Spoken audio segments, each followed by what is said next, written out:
बोलिए माता आदि शक्ति जगत जननी जगदम्बे मात की जय। बोलिए परमहंस योगी राज श्री शक्ति पुत्र जी महाराज की जय। बोलिए पंच ज्योति शक्ति तीर्थ सिद्धाश्रम धाम की जय। बोल साचे दरबार की जय। अखिल भारतीय कार्यकर्ता बैठक 2022 के तृतीय चरण पर यहाँ पर उपस्थित हम सभी के परम आराध्य सद्गुरुदेव जी के चरणों में कोटि कोटि नमन करते हुए, पूजनीय शक्तिमयी माता जी के चरणों में कोटि कोटि नमन करते हुए, यहाँ पर उपस्थित भगवती मानव कल्याण संगठन एवं भारतीय शक्ति चेतना पार्टी के समस्त पदाधिकारी कार्यकर्ताओं, गुरु भाइयों, गुरु बहनों एवं मां के भक्तों को केंद्रीय कार्यालय की ओर से सादर जय माता की, जय गुरुवर की।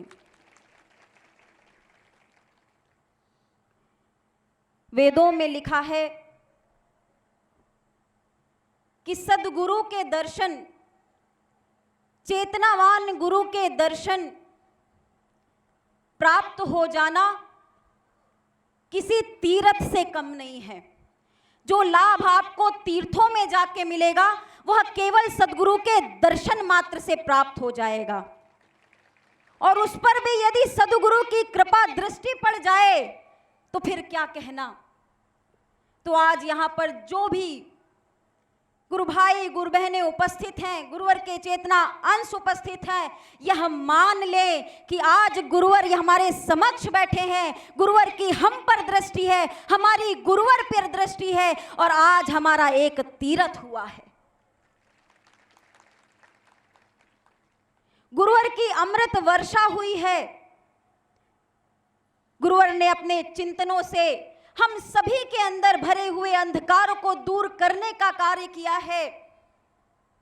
इस दृश्य को देख करके महाभारत का वह काल, वह क्षण याद आता है कि जब भगवान कृष्ण दुविधा में पड़े हुए अर्जुन का, माया में फंसे हुए अर्जुन का, दुविधा में फंसे हुए ऊहापोह की स्थिति है, आगे बढ़ूं कि ना बढ़ूं, युद्ध करूं कि ना करूं, और करूं तो कैसे करूं, कैसे इनका सामना करूं।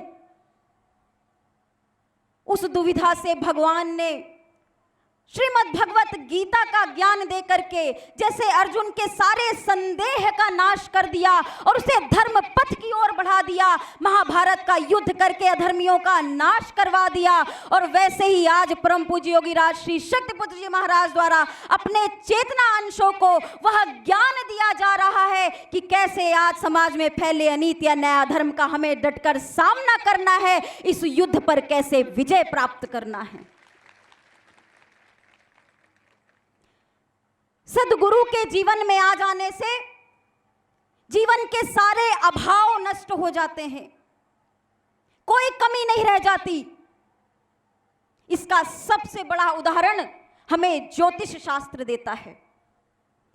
ज्योतिष शास्त्र में कहा जाता है कि सभी 9 ग्रहों के प्रभाव हमारे जीवन पर पड़ते हैं। जैसी भी परिस्थितियां आ रही हो, उतार चढ़ाव जीवन में आ रहे हैं, स्वास्थ्य संबंधित हो, भौतिक हो, आध्यात्मिक हो, दैहिक हो, दैविक हो, कैसे भी हो, यह सभी 9 ग्रहों के प्रभाव हम पर पड़ते हैं।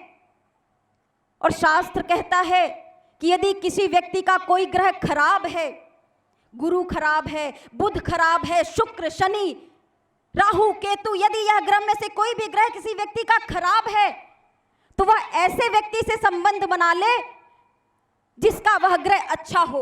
जैसे यदि आपका गुरु खराब है, ज्ञान की कमी है, बुद्धि का विकास नहीं हो पा रहा, आध्यात्मिक मार्ग पर नहीं बढ़ पा रहे, सत्य कर्म नहीं कर पा रहे, दान पुण्य नहीं कर पा रहे, तो ऐसे व्यक्ति से संबंध जोड़ लो जिसका गुरु ग्रह अच्छा हो, जो धर्म करता हो, ज्ञान उसके पास हो, दान पुण्य के कर्म करता हो, ऐसे व्यक्ति से संबंध हो जाएगा तो तुम्हारे ग्रह भी सुधरने लग जाएंगे।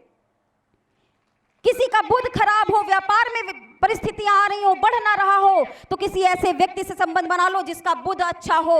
उसके साथ संबंध बनते ही तुम्हारे भी ग्रह उसके अनुकूल हो जाएंगे। और वही ज्योतिष शास्त्र, वेद पुराण हमारे चीख चीख करके कहते हैं कि चेतनावान गुरुवर के, सदगुरुवर के अधीन सभी ग्रह होते हैं। और हम तो गर्व के साथ कहते हैं, हमें ऐसे गुरुवर से संबंध जोड़ने का सौभाग्य प्राप्त हुआ है कि सभी ग्रह, 9 ग्रह जिनकी मुट्ठी पर है, और यदि हमने उनसे संबंध जोड़ लिया तो सारे जीवन के 9 के 9 ग्रह सुधर जाएंगे। माता आदि शक्ति जगत जननी जगदम्बा जिनकी आराधना हम करते हैं, जिनके चरणों में सभी ग्रहों का वास है, उनकी आराधना और साधना कर लेने मात्र से सारे ग्रह योग दोष दूर हो जाते हैं और हमारे जीवन में उन ग्रहों के सात्विक प्रभाव पड़ने लग जाते हैं। यह प्रामाणिक बातें हैं। तो जो गुरुवर हमें ज्ञान दे रहे हैं, ऐसे तो पूरा जीवन निकल जाएगा। अनगिनत शास्त्र हैं, अनगिनत वेद पुराणों में बातें हैं। यदि हम उनको पढ़ने लग जाएंगे तो हो सकता है कई जन्म निकल जाएंगे, कभी उनके सार को नहीं पा पाएंगे।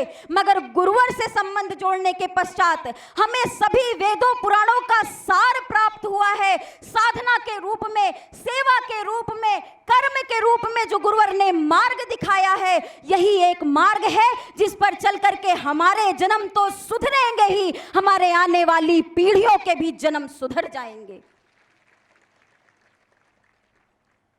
सदगुरु कभी कागज और कलम लेकर के कभी परीक्षा नहीं लेते।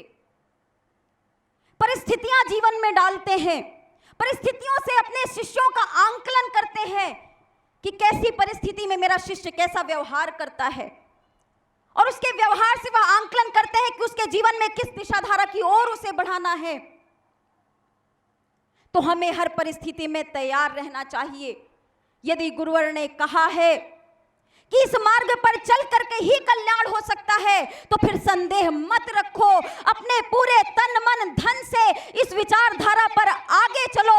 एक ना एक दिन विजय अवश्य प्राप्त होगी। इस सत्य को धरती में कोई भी मिटा नहीं सकता।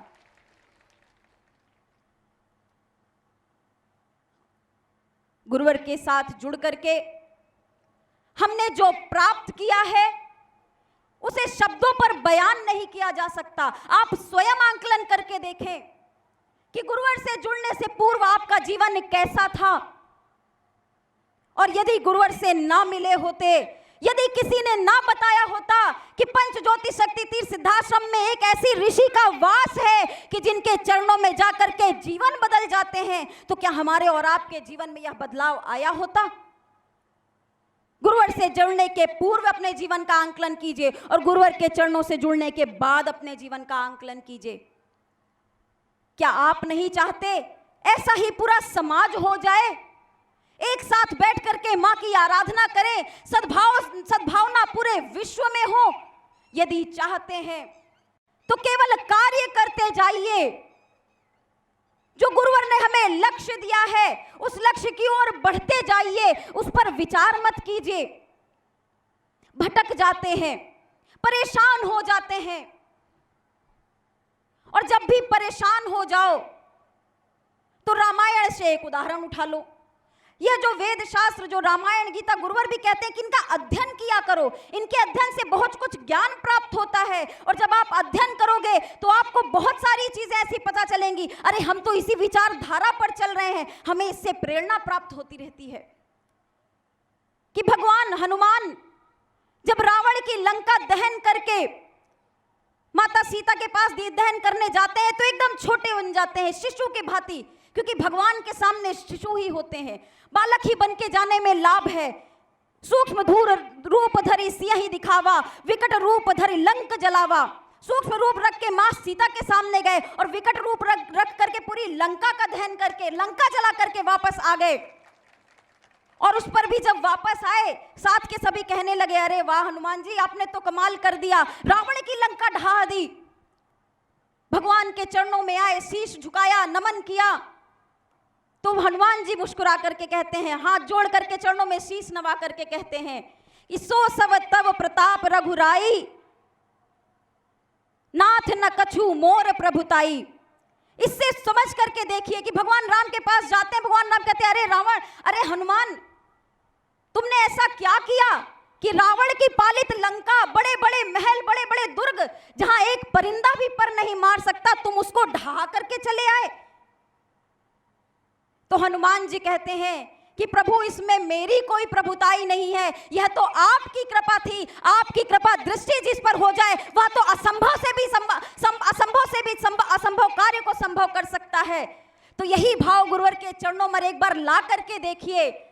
इसे यह मत समझिए कि किसी एक व्यक्ति को आपने नशा मुक्त कर दिया तो यह हमने किया है, किसी को लेकर के हम मां के चरणों से जोड़ रहे हैं तो यह कार्य हम कर रहे हैं। अरे गुरुवर ने अपने चिंतनों से 50 बार बताया है कि यह माता आदि शक्ति जगत जननी जगदम्बा का कार्य है। माता आदि शक्ति जगत जननी जगदम्बा, और गुरुवर ने हमें चुना है इस कार्य के लिए। इस पर हमारी कोई भी प्रभुताई नहीं है, इस पर हमारा कोई भी प्रताप नहीं है। और जब इस भावना को लेकर के आप समाज में कार्य करोगे, जब यह निस्वार्थ भाव आपके अंदर आ जाएगा, जब यह भाव आपके अंदर आ जाएगा कि गुरुवर की कृपा से सारा संसार चल रहा है, तो वास्तव में मानिए आपके जीवन का अहम टूट जाएगा और यह जो आपसी वाद विवाद होते हैं यह समूल नाश हो जाएंगे। यह विचारधारा, यह जो 3 धाराएं हैं, गुरुवर ने बताया यह मेरे हृदय में वास करती हैं। अरे गुरु की सेवा करने का यदि एक सौभाग्य प्राप्त हो जाए, हमारे शास्त्र वेद उपनिषद सभी तो यह बात करते हैं, भगवान स्वयं अपने श्री मुख से यही बात करते हैं कि यदि गुरु की सेवा करने का सौभाग्य प्राप्त हो जाए तो मुक्ति वहीं से शुरू हो जाती है। व्यक्ति कभी भटक नहीं सकता, वह मोक्ष प्राप्त अवश्य करता है। तो गुरुवर ने कहा है कि यह तीनों धाराएं मेरे हृदय में वास करती हैं और इन तीनों की धाराओं की सेवा करने का सौभाग्य हमें प्राप्त हुआ है। यह सेवा हम तीनों धाराओं की करते हैं तो हम गुरुवर की सेवा कर रहे होते हैं, और गुरु की सेवा का फल क्या होता है यह बात किसी से छुपी नहीं है। आइए अपने आराध्य गुरुवर जिनसे हमने दीक्षा ली है, जिनके सामने हमने जाने कितने बार संकल्प लिए हैं, दोनों हाथों को उठा करके एक बार पुनः संकल्प लेते हैं कि हे गुरुवर, हम नशा मुक्त, मांसाहार मुक्त, चरित्रवान जीवन जीते हुए इन तीनों धाराओं में तन मन धन से समर्पित रहेंगे, संकल्पित रहेंगे। गुरुवर पूर्व में जो गलतियां हुई हैं उन्हें क्षमा दान दो, क्षमा दान दो, और आगे हमसे कभी न्यूनता न हो ऐसी कृपा दृष्टि करो, ऐसा ज्ञान हम पर बरसाते रहो। यह संकल्प टूटने ना पाए, यह निवेदन छूटने ना पाए। पल पल नित्य प्रतिदिन उठ करके संकल्प दोहराओ, अपने अंदर आत्मविश्वास लेकर के आओ, दृढ़ता से कहो हाँ हम भगवती मानव कल्याण संगठन के सदस्य हैं, हाँ हम पंच ज्योति शक्ति तीर्थ सिद्धाश्रम धाम के अनुयायी हैं, हाँ हम भारतीय शक्ति चेतना पार्टी के कार्यकर्ता हैं, और गर्व से कहो हाँ हम योगी राज श्री शक्ति पुत्र जी महाराज के शिष्य हैं, उनके चेतना अंश है और समाज में परिवर्तन करने आए हैं। इस भाव को लेकर के क्षेत्र में जाइए और फिर देखिए कैसे परिवर्तन होता है। यहाँ पर उपस्थित सभी भाइयों बहनों के जीवन में सुख शांति समृद्धि आए। गुरुवर के चरणों में बारंबार नमन करते हुए यहाँ पर उपस्थित समस्त गुरु भाइयों बहनों को एक बार पुनः जय माता की, जय गुरुवर की।